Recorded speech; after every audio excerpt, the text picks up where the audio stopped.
2,000 people have died, with the epicenter of the quake in the southwest of the country. More than 12,000 have been injured and several hundred people are still missing. This report comes from Les Anglais, where the small town is in mourning. To get to the small town of Les Anglais, you have to take the coastal road. The town is 2 hours from Le Caille, and the road snakes through earthquake-scarred villages and even through a river. This is what's left of the town's church. A mass christening was about to begin just before the earthquake struck. The church had been filling up with people. Dafika had woken up excited. Her daughter was one of the dozens of children to be christened that day.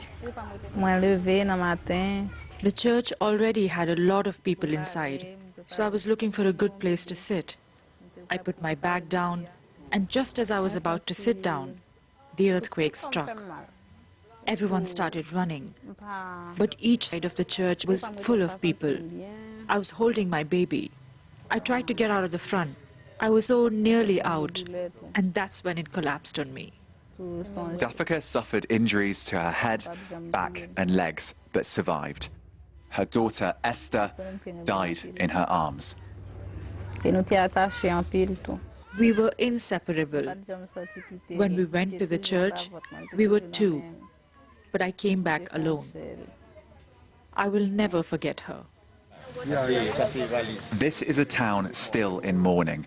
22 people died here in the collapse, including many children.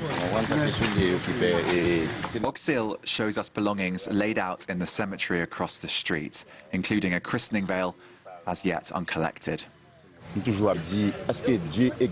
Sometimes I ask myself, does God exist, he says. It's too much.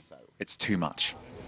Nearly a week after this earthquake, and the true scale of the devastation is still revealing itself. And that's why it's feared that the death toll here could rise further.